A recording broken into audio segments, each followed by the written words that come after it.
Good morning. Welcome to the online briefing of Standard Chartered Hong Kong SME Leading Business Index Q3 2022. Let me introduce our two guest speakers today. They are Mr. Edmund Lai, Chief Digital Officer of Hong Kong Productivity Council, and Mr. Kelvin Lau, Senior Economist, Greater China Global Research, Standard Chartered Bank Hong Kong Limited. They will provide their analysis of the index results of this quarter, followed by a Q&A section. You may raise your questions via the Q&A function of Zoom. Let us welcome Edmund of HKPC and Kelvin of SCB for the sharing. Edmund, please. Thank you. Good morning, everyone. The Standard Chartered Hong Kong SME Leading Business Index is a quarterly survey conducted by the Hong Kong Productivity Council independently. It is being sponsored by the Standard Chartered Bank Hong Kong Limited. This quarterly survey consists of two parts. The first part is to analyze Hong Kong SME's confidence in the recent business environment. The second part is the featured topic, which will be different for each quarter. In this quarter, we will look into the impacts of cross-border travel restrictions on Hong Kong SMEs. Now let's look at the three key points of this quarter. The survey was conducted from the end of June to the beginning of July. You can see that the overall index recorded the biggest increase of 11.4 points ever to 47.1 after suffering from the biggest drop in the last quarter. The results showed an overall steady recovery of business confidence across industries after being severely hit by the fifth wave of the pandemic. From the featured topic in this quarter, the survey result indicated that 77% of Hong Kong SMEs were impacted by mainland or international cross-border travel restrictions. 63% SMEs said that their sales was being impacted. 48% said business development and management was being impacted. And 45% said purchasing was being impacted. As I've just mentioned from the previous slide, the overall index marked a double-digit rebound from the sharp fall in the previous quarter. Hong Kong SME has almost overcome the negative impacts brought by the fifth wave of the pandemic. Optimism has also returned after Hong Kong SAR government announced the gradual relaxation of social distancing measures in April and the implementation of Phase 2 consumption voucher scheme. The overall index consists of 5 components of indices, which are recruitment sentiment, investment sentiment, business condition, profit margin, and global economy. All 5 components of indices rebounded simultaneously in this quarter, among which investment sentiment and recruitment sentiment returned to the above 50 neutral level. Business condition up 19.1 to 46, and profit margin up 18.3 to 43.6, recorded the most significant upturn and also exceeded the level prior to the fifth wave of the pandemic in Q1 of this year. However, global economy, even though it's up by 13.7, still remained at a relatively weak level and failed to return to the 40 level. Coming next, let's look at the 3 major industry indices. Manufacturing Industry Index rebounded by 13.2 to 46.8 in this quarter. All 5 components of indices showed an upturn, and investment sentiment returned to the level higher than Q1 2022, reaching 52.8. Business condition and profit margin showed the biggest rebound. For Import-Export Trade and Wholesale Industry Index, it increased by 7.8 to 43.7. However, it is the industry with the slowest recovery.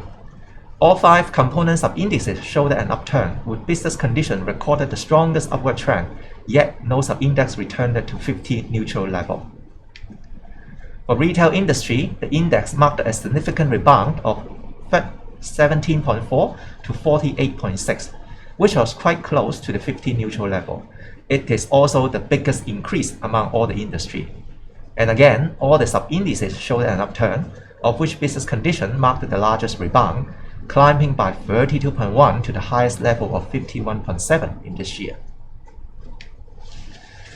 The proportion of the surveyed SME expecting an increase in raw material costs in the coming quarter slightly decreased to 70% in this quarter, after the consecutive rise over the past 7 quarters. However, it still remains at a high level. More SME, 21% this quarter, expected an increase in staff salary in the coming quarter, indicating that they are facing more staff cost pressure. On the other hand, 28% SMEs indicated that they can increase their product or service price in the coming quarter.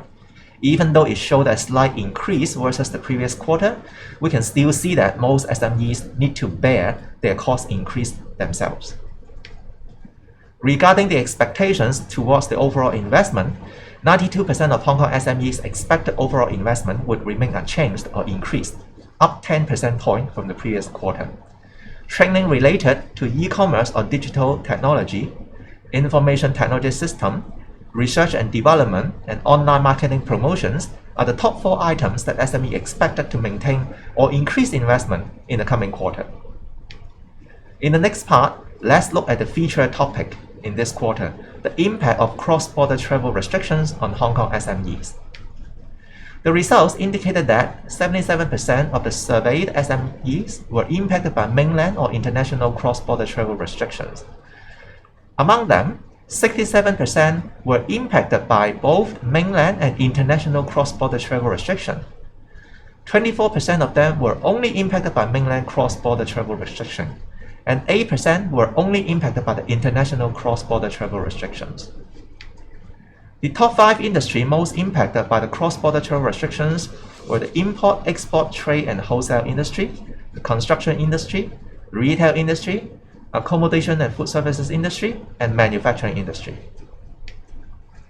Looking at the business areas impacted by the cross-border travel restrictions, 63% said that their sales was being impacted. 48% said that the business management and development was being impacted, and 45% said that their purchasing was being impacted. And because the sales is being the top one impacting the SMEs, so let's look at which are the industry sector being impacted. And you can see that the top 3 industry were the retail, import, export, trade and wholesale, and the manufacturing industry are being impacted in their sales due to the cross-travel border restrictions. Also asking about how these impacted SME respond to the situation if the cross-border travel could not resume normal in this year. 31% of the impacted SMEs would like to enhance e-commerce for the business area on sales. Yet at the same time, we see another 31% of them actually claim that they have no plan. For the business development area on business development and management and purchasing, about 30% of the SME would like to consider increasing usage of digital tonnage to respond to the challenges. As seen from the survey results, the cross-border travel restriction posed impacts to a wide range of business areas.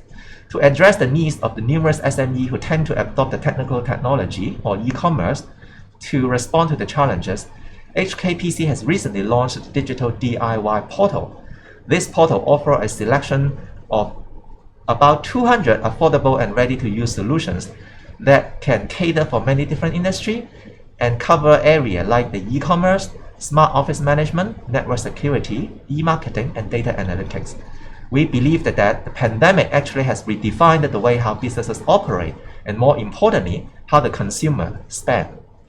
And so, even after travel restrictions are lifted and the pandemic is over, we think that SME still continue to innovate and do digital transformations to cater for this innovation never stop era. In the next section on the expert analysis, I'll pass on the time to Kelvin from Standard Chartered Bank. Thank you. Thank you, Edmund. Good afternoon, everybody. So it's good to see everybody online today. And just want to start off by saying that we are seeing very encouraging results coming from this latest Hong Kong SMEI print. The headline index rose 11.4 points, and that is the biggest single quarter increase since our index started back in 2012.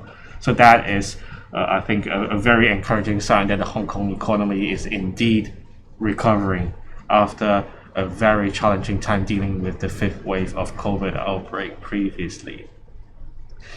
And this also matches what we have been seeing when it comes to the macroeconomic data. For example, we've seen the PMI numbers going above 50 for 3 consecutive months throughout Q2. We saw Hong Kong's unemployment rate coming down from in April short-term peak of 5.4% down to the latest 4.7%. We also saw certain individual months of strong retail sales numbers, reflecting the success of the unwinding of a lot of the social distancing measures, and some relaxation in the travel bans, but also the government's launch of this electronics and consumption voucher scheme. So all these, we believe, has contributed to this very sizable 11.4 point jump, single quarter jump. However, we also need to put things into context, and that is the ability for our index to jump so much is to some extent also due to the fact that the previous drop was very significant. The impact from the fifth wave, the disruption of it, the spillover effect on SME sentiment was also the largest single quarter decline back in Q2 since our index started back in 2012.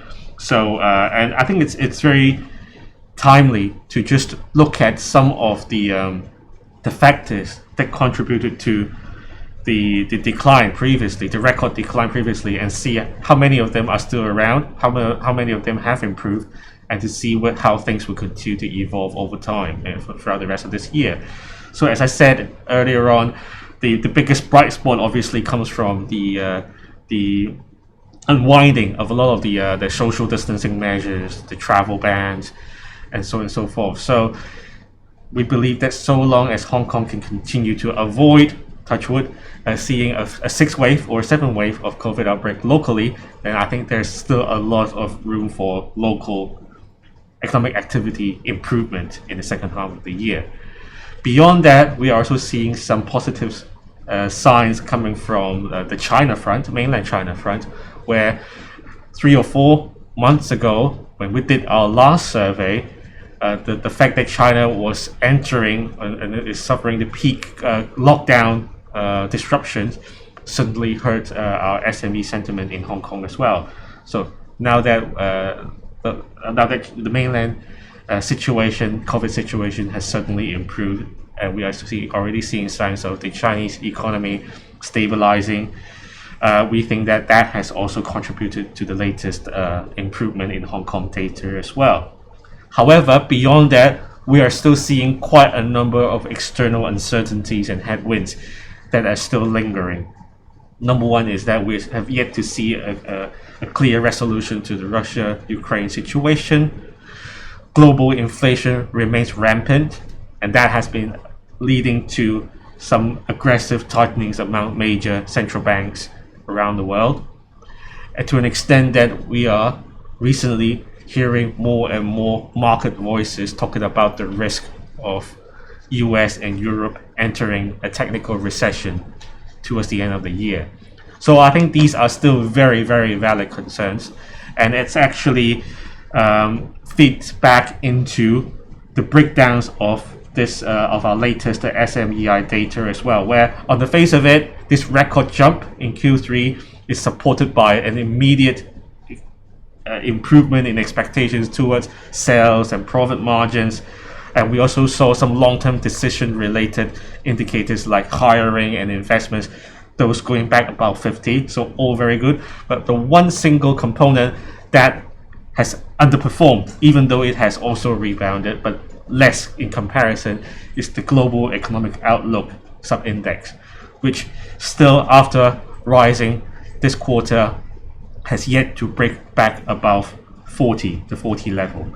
So I think that is very telling that going forward, the number one concern for a lot of the Hong Kong SMEs will continue to be the external backdrop, whether we are seeing a slowdown in global growth, global demand. And that puts a lot of the externally oriented industries in a slightly less comfortable sort of a position compared to the local or domestic oriented sectors. So again, if you look at our sectoral sub-indices, again, those do show a bit of a differentiation when it comes to performance this time around. So you have the retail sector being the outperformer, rising the most amongst all industries on a quarter-on-quarter basis. and followed by accommodation and food services and real estate, all being very domestic oriented. Those are the single quarter improvement outperformers. Versus the underperformers, we have the exporters and importers rising less compared to the others. We also see, yes, improvements in amongst the tech companies, the financial companies, but they have yet to return to pre-fifth wave peaks or high levels, pre-fifth wave levels. So again, that to me is a sense of still lingering concerns or cautiousness. So hopefully we'll continue to see Hong Kong's domestic recovery continuing, because it is likely to shoulder a bit more of the burden of driving Hong Kong's growth in the second half of the year if some of the exporters and externally facing industries are going to see a bit more of a challenging time going forward. And we have yet to mention the cost side, where a lot of the cost indicators that we have this time around continues to point towards high raw material costs, high rising wages, rising rents. So while at this moment in time we're still seeing a lot of these being able to be passed through to final users, final buyers, but as the global demand starts to deteriorate more because of all these inflation, erosion, and also liquidity tightening, so how much more can they pass on higher costs to users? Again, that is going to be another key factor to look at when it comes to determining the outlook for profit margin squeeze, for example. So overall, we are sticking to a relatively cautious recovery view for the Hong Kong economy. We are still expecting a better second half compared to the first half, led by domestic recovery, but then because of the external uncertainties lingering, we believe that the ceiling for recovery will be low, and therefore the full year forecast of 0.2% is in our view much more, and still very reasonable, and it still continue to be lower than the current government's forecast range of between 1 to 2%. Maybe I'll stop there and pass the time back to MC. Thank you. Okay, thank you, Kelvin and Edmund. Now we come to the Q&A section. So if you would like to ask questions, please type your questions in the Q&A box. So now we have a question from RTHK English. The Financial Secretary, Mr. Paul Chan, has warned of cutting annual economic growth forecast. What do you make of that? And how positive are you regarding Hong Kong's economic recovery and outlook? And also, how significant will the resumption of cross-border travel, either with the mainland or internationally, affect the confidence among SMEs? And would you say this is a key to boost their confidence? So thank you for your question. Maybe I'll leave the second part to Edmund to talk about the cross-border situation. But in terms of forecast, indeed, we, as I mentioned earlier on, we are forecasting 0.2% growth for Hong Kong for the whole of this year. So that puts us slightly lower than where the government is currently forecasting, which is 1 to 2 percentage points.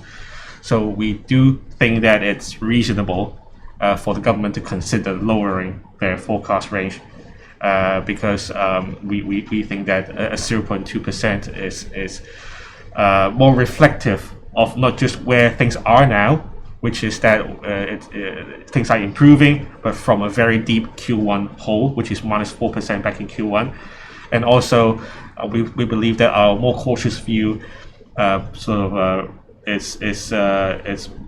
reflects more of the potential challenges still on the horizon, especially the impending slowdown in US and European demand. So if that plays out accordingly, then I think Hong Kong's will have a relatively low recovery ceiling. So we believe that there will be two keys to whether Hong Kong can see upside surprise to our 0.2% GDP forecast. One stems from the fact that whether China can recover faster than anticipated, and secondly is whether we are seeing an earlier than expected and more holistic relaxation in cross-border activities. So on the first point, while we do believe that the worst of times for the Chinese economy is already past us, Q2 should be the worst of times for the Chinese economy. We are seeing growth returning to around 5 to 6% range for second half. But overall for the whole year, we don't expect any very impulsive jump or recovery in China, and therefore we don't see it being able to completely sort of overshadow or take over Hong Kong's the other challenges that Hong Kong is still facing, namely the other external headwinds. And in terms of the cross-border situation, currently for our forecast, we are not pricing in any major relaxation of cross-border activities. And as the survey shows, I mean, a lot of the restrictions so far has been negatively impacting SME sentiment in Hong Kong. So a surprise relaxation will help our forecast, help bring upside risk to our forecast. But at this moment in time, we are not pricing in that for now. Yeah, and in terms of the business confidence to the SME from this quarter survey, we can see that nearly 80% of the SME, because they are impacted by the cross-border travel restrictions, which means that whether we can relax the travel restrictions with international or with mainland, definitely can help to remove the negative impact or the negative impact to the business confidence of the Hong Kong SME. And obviously, if both sides can be relaxed, that it definitely will be having a significant boost. But at least if the one side that can be relaxed, that will also help a little bit. The other factors that also will include how bad is the economy of US and Europe is going to look like, because right now some of the SME already feel that their orders for next year receiving from their overseas customers are already declining. Partially is also because of the inventory being built in the overseas market. And then of course, then as Kevin has mentioned about as well, the mainland economy will also, if it turns out to be good and or maybe even better than expected in the second half of this year, that definitely will also help the confidence of the local business SME. So, but again, if we just look back at the survey of this quarter, I would say that the restrictions or not relieving of any of the restrictions of the cross-border travel will have a big impact to the business confidence of local SMEs. Thank you, Emma and Kelvin. This is the end of the media briefing today. Thank you for joining.